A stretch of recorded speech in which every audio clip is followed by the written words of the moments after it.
Sekarang kita membahas elektrolisis bentuk larutan ya. Tapi di sini nanti bentuk larutan itu kan ada dua kondisi ya, dimana kondisi yang pertama itu elektroda yang digunakan itu adalah inert. Inert itu artinya tidak bereaksi ya. Jadi elektroda yang terpakai itu tidak bereaksi. Nah, ini perlu untuk teman-teman pahami dengan baik ya. 3 elektroda yang tidak ikut bereaksi apabila digunakan dalam elektrolisis itu adalah karbon ya, yang dikenal dengan istilah grafit ya, PT ya, platina atau emas putih, dan AU ini adalah emas ya, gold. Nah, di sini di dalam elektrolisis bentuk larutan ya, dengan elektroda inert juga ada beberapa yang harus dipahami sebagai pengetahuan dasar kita. Yang pertama itu adalah elektroda itu ya, elektroda yang dipakai baik di katoda maupun di anoda itu tidak ikut bereaksi ya, karena elektrodanya ini inert ya. Inert itu tidak bereaksi, jadi mau pakai elektroda karbon, platina, emas itu nanti tidak ngefek di reaksi elektrolisisnya karena elektrodanya tidak ikut bereaksi. Nah, tetapi di sini yang paling penting ya, ini juga penting maksudnya, reaksi pada katoda dan anoda ini teman-teman harus pahami dengan baik ya, dan dihafalkan ya. Jadi pada katoda ini harus kita lihat ya, katoda itu selalu berhubungan dengan kation. Nah, kalau katoda kationnya ini dari golongan 1A ya. 1A itu halina kenarabies ya, hidrogen, litium, natrium ya, kemudian kalium, kemudian ada francium ya, Rb juga ya, itu. Atau dari 2A misalnya bebek mangan cacing seret banget rasane ya, atau dari golongan 3A dan logam Mn ini, maka teman-teman harus hati-hati ya. Reaksi di katoda itu adalah yang direduksi air ya. Jadi di katoda itu airnya yang direduksi, air direduksi ya. Jadi ini penting sekali. Air direduksi, bagaimanakah reaksi air direduksi? Yaitu reaksinya adalah 2H2O ya. Ini persamaan reaksi setaranya saya tulis langsung, 2H2O ditambah 2 elektron menjadi 2OH min ya. Kemudian ditambah dengan hidrogen, gas hidrogen H2.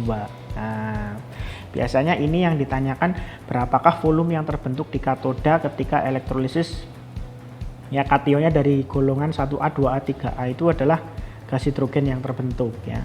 Biasanya ditanyakan berapa volumenya gitu ya.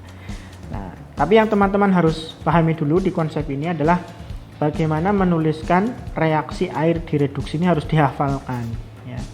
Jadi setiap ketemu dengan kation dari 1A, 2A, 3A pada katoda, yaitu pasti reaksinya adalah ini ya, air direduksi. 2H2O fasenya liquid tambah 2 elektron menjadi 2OH min ya, ion aqueous ya, plus H2.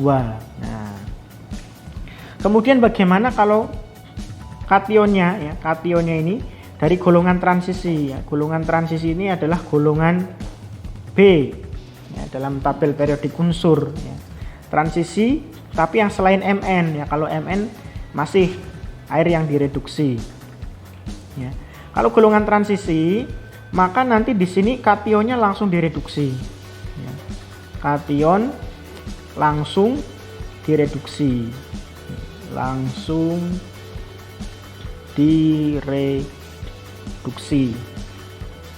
ya. Jadi seperti elektrolisis bentuk lelehan pada katoda, kation langsung direduksi. Nanti contohnya bisa kita diskusikan di contohnya, tapi ini kita pelajari dulu konsepnya, dihafalkan ini ya, kation direduksi. Nah, bagaimana dengan anodanya? Anodanya ini kita juga harus golongkan ya. Anoda berhubungan dengan anion. Kalau anionnya itu berupa sisa asam oksi. Asam oksi itu adalah asam yang tersusun dari unsur oksigen salah satunya ya. Jadi seperti asam sulfat, ya, asam nitrat, itu adalah asam-asam oksi. Nah, kalau anionnya dari sisa asam oksi, sulfat, nitrat, ya, perklorat, ya, dan banyak lain yang lain, maka reaksi di anoda ini adalah air yang dioksidasi. Ya, jadi pada anoda ini air yang dioksidasi jika anionnya itu berupa sisa asam oksi. Ya, jadi teman-teman tolong pahami dengan baik ini ya. Air yang dioksidasi. Loh, air yang dioksidasi berarti penulisannya bagaimana? Berarti penulisannya ya, berarti adalah 2H2O. Ini persamaan reaksi setaranya. Kalau dituliskan fasenya lebih bagus ya. Menjadi, nah yang terbentuk adalah gas oksigen. Ya. Oksidasi air itu menghasilkan gas oksigen. O2 gas ya, ditambah 4H+ dan 4 elektron. Nah, ini penting ya. Biasanya dari sini juga ditanyakan berapakah pH yang terbentuk ya. Maka terkadang dalam soal elektrolisis itu sangat kompleks pertanyaannya, bisa bertanya tentang massa, bisa bertanya tentang pH, bisa bertanya tentang apa ya, mol elektron dan lain sebagainya, volume gas, itu sangat kompleks sekali. Maaf, pengetahuan dasar ini perlu kita pahami dengan baik. Nah, bagaimana kalau anionnya ini bukan sisa asam oksi? Ya, bukan sisa asam oksi berarti seperti HCl ini kan asam yang tidak mengandung oksigen ya. Seperti Cl- ya, Br-. Nah, ini kan tidak mengandung asam oksi ya, tidak mengandung sisa asam oksi. Maka di anoda ini anionnya langsung dioksidasi. Anion dioksidasi. Kalau dia dari sisa asam oksi, air yang dioksidasi dengan reaksi seperti ini. Ya. Tapi kalau dia bukan sisa asam oksi, maka anion yang dioksidasi. Berarti oksidasi Cl- ya, seperti jadinya adalah Cl2 diatomik ya, berarti di sini menjadi 2 Cl- ditambah 2 elektron. Ini reaksi di anoda. Bagaimana kalau OH-?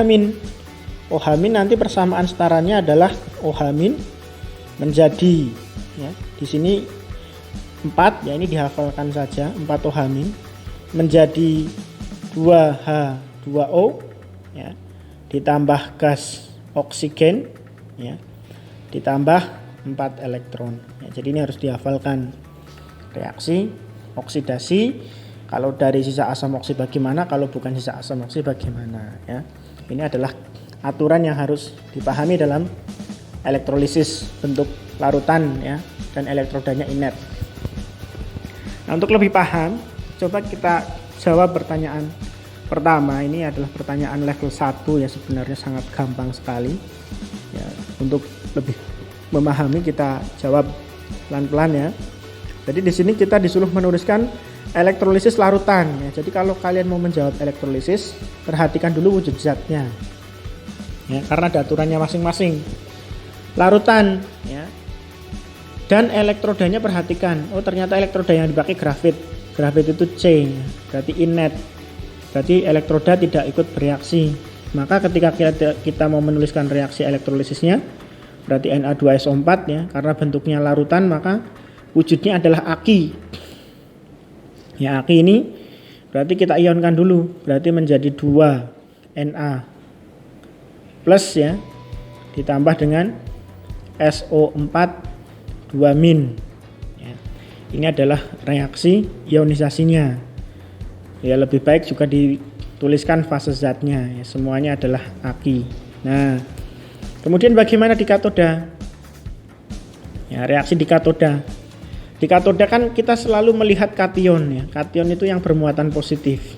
Ini kation. Nah, ternyata kation Na ini dari golongan 1A. Ya, kalau kita perhatikan halina ya, hidrogen litium natrium. Na ini dari golongan 1A. Ya, karena kationnya dari golongan 1A, ya maka di katoda yang dituliskan reaksinya adalah air yang direduksi. Jadi tulisannya adalah 2H2O ya, air yang direduksi, ditambah 2 elektron menjadi 2 OH- ya, ditambah dengan H2 gini ya. Jadi air yang direduksi karena dia dari golongan 1A ya. Lalu bagaimana di anodanya? Ya, di anoda kita lihat sulfat ini anionnya. Oh, ternyata dia dari sisa asam oksi. Nah, ini penting ya. Anion dari sisa asam oksi nih, anion sisa asam oksi. Berarti yang dioksidasi juga air ya. Berarti air yang dioksidasi 2H2O ya, menjadi O2 ditambah 4H plus ya, ditambah dengan 4 elektron. Nah, di sini jumlah elektronnya belum setara. Berarti kita setarakan ya. Berarti yang atas dikali 2, yang bawah dikali 1 ya. Atau boleh juga ya, yang bawah dibagi dengan 2, tapi nanti kalau dibagi menjadi pecahan ya, tidak gampang. Jadi mending dikalikan saja. Nah, maka hasilnya ya, berarti ini semua reaksi di katoda dikalikan 2 semua. 2H2O dikali 2 berarti menjadi ya, di katoda nah, di katoda berarti menjadi 4H2O ya, ditambah dengan 4 elektron menjadi 4OH min ya, 4OH min ditambah dengan 2H2 ya. Ini fase zatnya lebih baik dituliskan semua ya, gas aki L ya. Kemudian di bagaimana di anoda ya, karena anoda cuma dikali 1 ya, tidak ada perubahan, berarti ya 2H2O menjadi O2 ditambah 4H plus ya, ditambah dengan 4 elektron ya. Setelah itu kita jumlahkan semua ini yang di sebelah kanan dan di sebelah kiri. Berarti kan kita punya persamaan 1, 2, 3 ya. Nah, berarti ada nggak yang kanan dan kiri yang sama? Kalau ada yang sama berarti kita coret. Ini misalnya elektronnya, ternyata hanya elektronnya saja yang sama ya. Di sini 4, di sini juga 4, berarti habis elektronnya. Maka reaksi selnya ini berarti menjadi dari persamaan yang pertama ada Na2SO4 ya. Wujudnya adalah larutan. Kemudian di reaksi kedua ini di sebelah kiri tanda panah ada 4H2O dan 2H2O, berarti langsung ditambahkan saja, jadinya berarti 6H2O ya, menjadi di sebelah atas ada 2Na plus Aki ditambah dengan SO42 min ya, tulis saja di bawah sini karena tidak cukup, SO42 min Aki ya, ditambah lagi berarti ini ya 4OH min 2H2 O2 4H plus. Berarti di sini kita dapatkan ya 4OH min dan 4H plus ini sebenarnya bisa digabungkan ya. Bisa digabungkan menjadi 4H2O ya. Berarti kita tulis 4H2O karena H plus dan OH min itu kan kalau digabung jadinya air ya. 4H2O ditambah 2H2 ditambah O2 ya, ini adalah persamaan reaksi elektrolisis. Nah, yang C ini ada larutan tadi MgCl2 ya, misalnya wujudnya Aki ya tadi dalam soal, dan elektrodanya grafit. Ini juga kita ionkan dulu kalau dalam menuliskan reaksi elektrolisisnya. Mg berarti dapat 2 plus ya, wujudnya larutan ditambah dengan Cl min ya, karena 2 Cl min. Nah, di katoda kita coba cek ya. Katoda itu selalu melihat kation ya. Oh, ternyata kationnya Mg. Mg itu dari golongan 2A ya, dari golongan 2A. Berarti di katoda kalau dari golongan 1A, 2A, 3A, dan Mn itu berarti air yang direduksi ya, berarti 2H2O ditambah 2 elektron ya, menjadi di sini adalah O.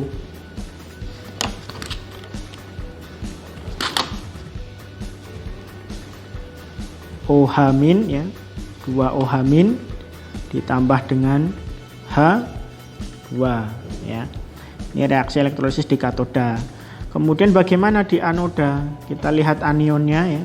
Ternyata anionnya bukan sisa asam oksi, bukan sisa asam oksi. Ini tolong dipahami dengan baik ya. Kalau bukan sisa asam oksi berarti anion itu yang dioksidasi ya, berarti 2 Cl- dioksidasi menjadi Cl2 ditambah 2 elektron. Kita lihat elektronnya sudah sama. Wah, kalau sudah sama gampang. Jadi tinggal kita jumlahkan, yang sama kita coret. Misalnya di sini ya, di sebelah kiri ada 2 Cl- ini, di sebelah kanan ya, dari reaksi 1, 2, 3 ini kan ada sama-sama ada 2 elektron. Berarti ini kita ada 2 Cl ya. Kita coret ini. Nah, kemudian di sini juga di sebelah kiri tanda panah ada 2 elektron, di sebelah kanan juga ada 2 elektron, kita coret juga. Nah, karena sudah tidak ada yang sama berarti kita tinggal menuliskan reaksi selnya. Berarti menjadi Mg Cl2 Aqi ya.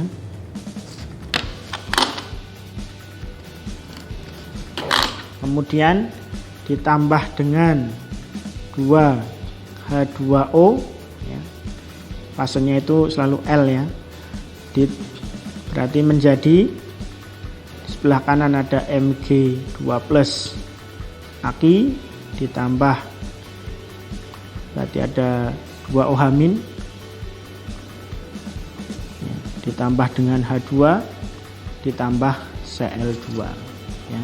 H2 ini wujudnya gas, Cl2 ini juga wujudnya gas.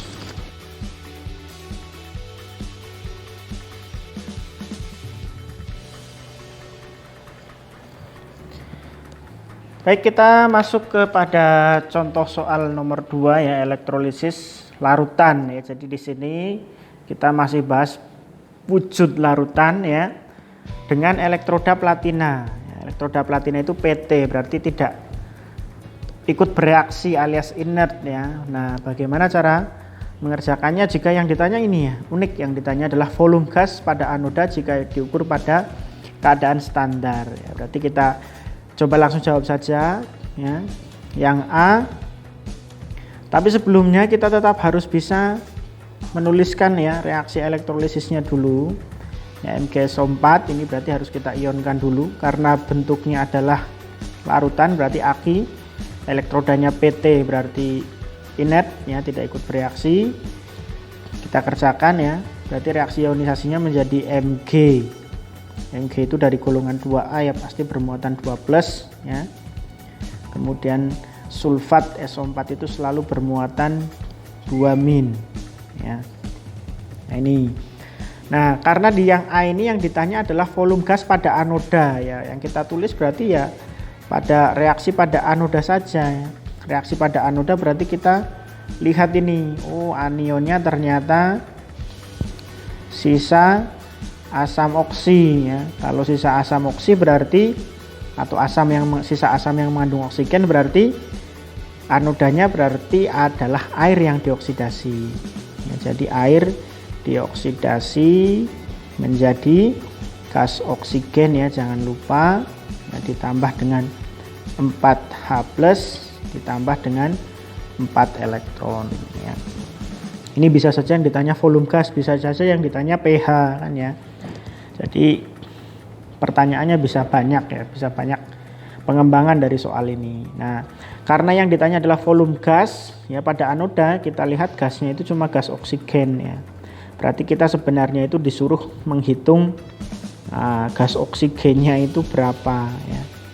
Jika diukur pada keadaan standar ya, pada STP ya, kita tahu bahwa STP itu memiliki volume molar sama dengan 22,4 liter ATM per mol ya.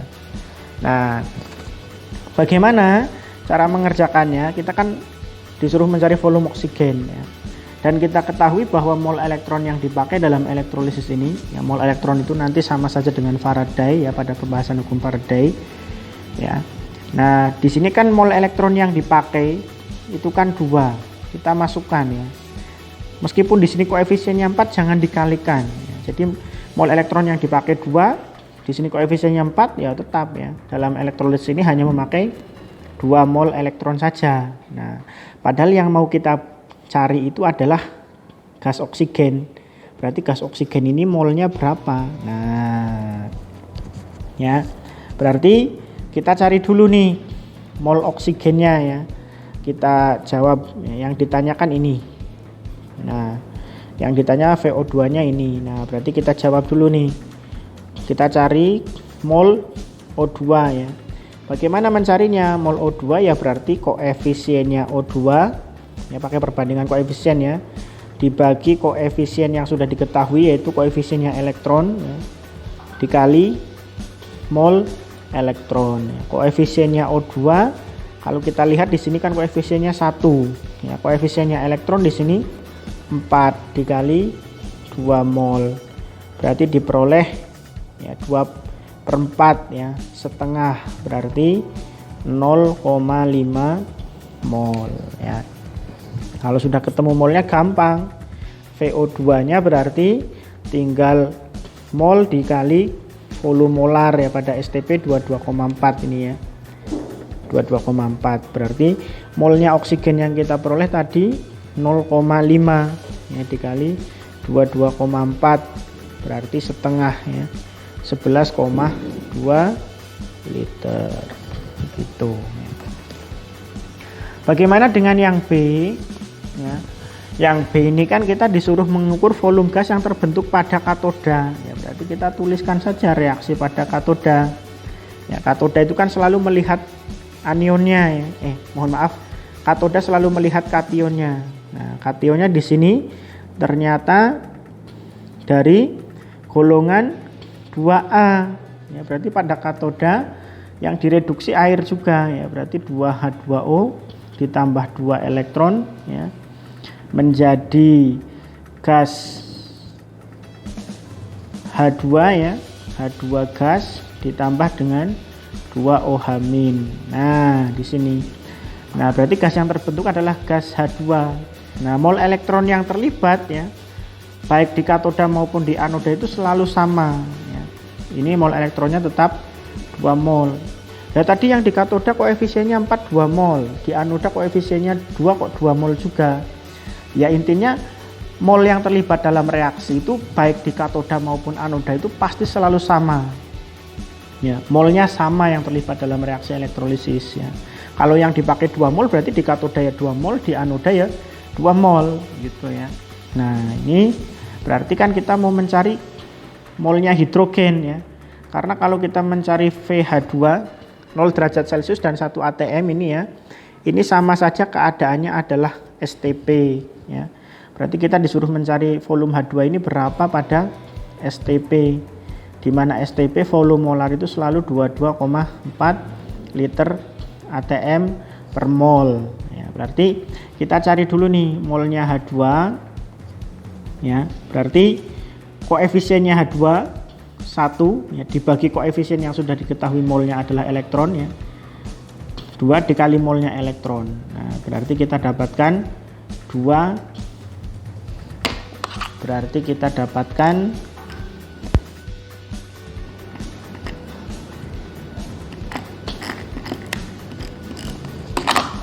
berarti kita dapatkan 1 mol ya, 1 mol, sehingga volume H2-nya ya, berarti molnya dari H2 dikali volume molar pada STP. Molnya H2 adalah 1 mol ya, dikali 22,4 ya, liter ya, berarti kita dapatkan 22,4 liter ya. Ya. Demikian adalah cara mengerjakan reaksi elektrolisis ya, dan menghitung atau stoikiometri elektrolisis pada bentuk larutan. Terima kasih.